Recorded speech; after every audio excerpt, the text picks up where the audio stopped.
What's good, YouTube? Cardfight King here, AQUA Life Baby. You already know how it is with that.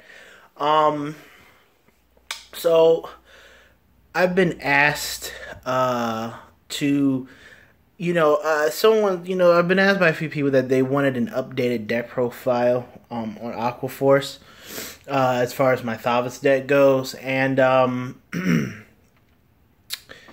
the deck really is pretty standard. It really hasn't changed much. There's not a lot of variance between, my recent builds of late. The deck, I would say even for a lot of players, the deck has definitely stabilized with a set build. So the set build, the most optimal build for Thavas in a sense.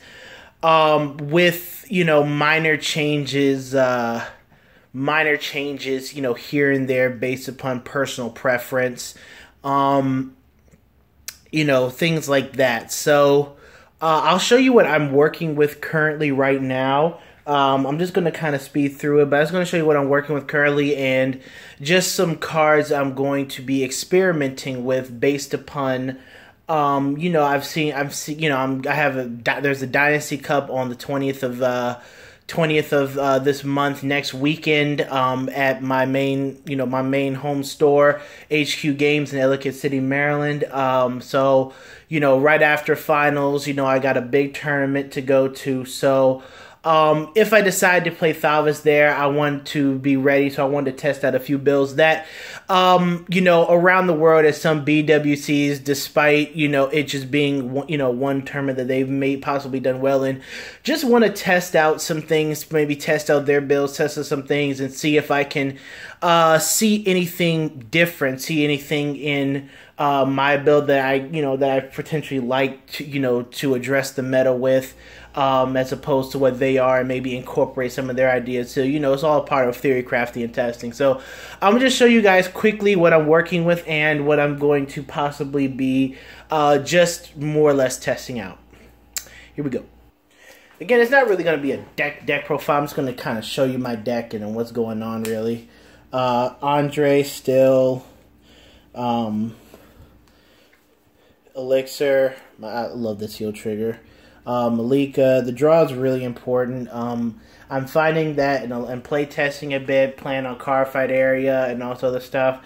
Draws have definitely become a very important part of this deck, a little bit more so than ever. Getting advantage and being able to draw is, I'm finding it to be very essential to keeping up with the pace of a lot of other decks. Supersonic, Petros. I love Petros. Plato still. You gotta run them Platos. Gotta run them Nickies because we play Stride. 4 Malika and 2 Stacia. You guys know, especially for those of you who've been watching the channel for a long time, that I always am switching between 3 Stacia, 3 Stacia, 3 Melania, 4 Melania, 2 Stacia. Even at one point, I was running 4 Stacia and 2 Melania at one point until I realized how important Melania is, in today's game right now. Even though she kind of sucks against Shadow Paladins, it is what it is. But I'm running with the 4 Melanias and 2 Stacias because, again, in addressing a meta, I understand Vanguard is a thing, and but her draw and plus 5k is just too important. If you're at 3 damage by your first stride, and your first stride is generally always Commander Thavas, except in some special occasions you go into Aerosol, and I'll talk about that in a second. Having 3 combos, throwing Andre on Melania, then Commander Thavas' ability on Melania, and then having Melania attack for the 3rd and 4th battle at a base of 17k, and you get to draw 2 cards from the back row. I think that turn's just really good, really important. It gives you, it nets you a total of 5 cards, 3 from your drive check, not counting draw triggers, plus you know, 2 from her, helping to set up your defense for the next turn. I really enjoy, you know, using that and using Melania to an advantage. Her draw and plus 5k are definitely something important. And since Thavas has become more or less a mainstay stride in this deck, you know, she goes off very often. I just want to make some room. Alright, so you guys should already know 4 Adelaides, just too good of a cards. Again, especially since we're able to get more cards with Thavas' name is for strides. The man that needs no explanation, my favorite rear guard in all of Aqua Force, Tidal Assault. You know, he's been my favorite for a long time. You guys already know. If there's ever a trivia question of what's the King's favorite rear guard, it's Tidal Assault. You guys should know this. And then something I'm just, more or less, I'm experimenting right now, but 2 copies of Magnum and 2 copies of Saberflow. I know that one of the guys that I think he topped at, I think it was the Texas or Atlanta BWC. He played 4 Magnums. 4 Magnums was my choice when I went up to New York to play. But, you know, again, my grade 2 lineup's always kind of changing a bit outside of the staple Adelaide and Tidal. And Magnum Assault, I do like. You know, I really do like Magnum Assault, but I love Saberflow Sailor. In recent testing with Saberflow Sailor, she's been a godsend. Again, I've said this before in previous Aqua Force, you know, profiles that, you know, if I don't use her, then sometimes it's okay, but then I really miss her draw. And then when I do use her, I love it for a minute, but then I end up going back to some things that force more pressure. And so for right now, I'm going to stick with 2 of her in the deck because, you know, where the game is at now and where I feel what we need is to build some advantage. And I feel like she's a perfect card to building advantage. You know, using her on like a Lambros restand play, having her swing for 18 or more if a trigger or boost is applied, and then being able to retire her, draw 2 extra cards to get some return value on her. Plus, you know, if you do use her, like on your first stride turn, you can, you know, draw 2 cards. And what I like to do is I like to kind of combo her with Melania, you know, have something, you know, have my Vanguard swing as a 2nd attack, Melania swing as a 3rd, you know, as like the 3rd attack to draw a card, Saberflow attack 4th. If she hits, great. If not, then it'll proc Thavas' stride break ability to blow up on the card in the field, and I treat that as if she was pretty much getting rid of the card, then retire her to draw 2 cards, then swing with Melania again after the restand with Andre's ability. So between her and Melania, I drew 4 cards in addition to my my triple drive, so that's pretty much a net of 7 cards without hitting a draw trigger. I think that's pretty good, and she gets off the board, so any type of control mechanics that could affect my front row with her being in it, you know, pretty much, you know, nullified because, you know, she removes herself from the board and again helps set up some defensive plays for the following turn. So that's really why I do enjoy using Saberflow Sailor. And you know, so far she's been working out in some test hands and in some actual games. It's just been really good. So, you know, I like her in the deck for right now. I really do like her in the deck. And then, obviously, you know, again, I'm moving to this 7 grade 3 campaign in a little bit. I'm not really having problems without stride, you know, with striding or anything.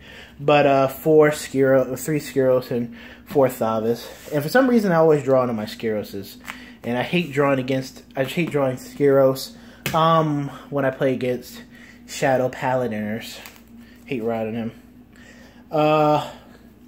G-Zone, Seabreeze, Floatia, Dismal, Ice Barrier, Screw, kind of like this G zone. I like this G zone a lot. Screw is there when opponents playing around his ability to gain a free 10K. So this is going to be my 36K. He's, you know, free, but can be played around because if you attack with the second or third battle, you know, his ability doesn't go off. Dismal for, you know, for dismal purposes, and Floatia because she's a pretty easy, you know, she's a pretty easy G guard on first or second attack. So, you know, there's that. Until we get the Super G guard. When we get the Super G guard, I don't know. I'm gonna have to work on my G zone when we get the Super G guard from Fire's collection. As far as the rest of the deck goes, one Aristotle. I put Aristotle. I cut a Wailing Thavas and I put Aristotle in the deck because I realized that, you know, not a lot of situations this happens, but if my opponent, if I'm striding first, right, and I see that I'm not going to be able to, that if my opponent has one card on board and I'm on Thavas, then sure, I'll be able to just, I'll go for his stride break ability to pop that card, you know, easy free retire. But if my opponent has, like, you know, the Shadow Paladin starter and like a Bilal Owl on the board, you know, I would probably want to go into him because I want to kill the Bilal Owl and I want to kill that other card so that they can't, you know, drop Luard or stride and then pop Bilal Owl with Luard and then be able to draw off Bilal Owl in addition to getting out like a Sword Breaker and whatnot, you know, kind of try and slow down their advantage. So if there's something on the board that I really, really need to kill, then I like to have Aristotle available to me so that I can take care of, you know, take care of that card, especially against decks that you know, have an on-stride ability in which they need to have a card on the field prior to them prior to their turn, prior to them striding. It's really good to get rid of that advantage so that their stride break ability, they can't get any advantage off of that stride break ability. Obviously 4 copies of Lambie Bambi Baby, 4 copies of Commander Thavas, and then rounded out with 2 copies of what has become the main finisher of the deck in a sense, Wailing Thavas. You know, between Lambros and Thavas, and this is just a debate that I go through in my head, and I know a lot of people have asked me about of which card is better, Lambros or Wailing Thavas, and honestly, it's, you know, just, I would say both cards have their upsides and downsides in a sense. I would say Wailing Thavas, for how the game's, you know, going right now, definitely provides you a more consistent win con in a way. Again, such as when you play against Gear Chronicles or Luard or whatever it is, you know, they have the ability to draw, build advantage, build that hand to be able to successfully guard against a Lambros turn, despite you might be able to take a good portion of cards out their hand. But going into Wailing Thavas, when you go into Wailing Thavas, you definitely limit them on what they can do. You can force out their G guards, get rid of their field, and, you know, you have a chance to power out Wailing Thavas and force them to give you a 1 to pass, 2 to pass, or extend and try to give you a 3 to pass, but that'll again greatly decrease their hand, so that your following turn, Lambros or Wailing Thavas, depending on where the damage is at, is going to be a solid option because of the damage you've done to their guarding capabilities from your first Wailing Thavas. With Lambros, I like to use him more as a mid-game stride sometimes, because I just want to be able to see how far I can push with Lambros, especially depending on my hand. If I have like a Melania and 2 open counterblasts, I can get, you know, 2 draws off of her, 1 off original attack, 1 off the restand. Obviously, you know, Lambros and my boy Tidal Assault always hooking up to do some damage. You know, Adelaide, thing like Lambros definitely has a ton of synergy in this deck with pretty much all of the units. Wailing Thavas has that same ability, even though he does cost the counterblast. You know, still being able to call Tidal Assault, that even if Tidal Assault doesn't hit, that's 2 free attacks. That's pretty much 10k procking Wailing Thavas right there. You know, Stacia is a free proc. You know, I like to call a 5K booster behind Wailing Thavas, you know, depending on the situation. Or obviously saving my Thavas crits for Wailing Thavas turn, just to pump him up to a number where I feel my opponent is going to have to drop a majority of their hand or no guard at. If I know my opponent is going to no guard it anyways and I don't feel like the need to call a booster, then I really won't. Unless early game I call a Stacia and she just stays behind the Vanguard. You know, it really just depends on what you're gonna, you know, what you're gonna do in the situation, how many cards you want to kill, and blah blah blah. You know, depending on how you really want to use Wailing Thavas. But again, Wailing Thavas has definitely opened up the Aqua Force Stride deck. I still think that our Stride deck is top notch. We still just need, you know, maybe some more main deck cards that make a heavy impact. But I still think that we're a very solid deck, solid clan, despite the lack of support.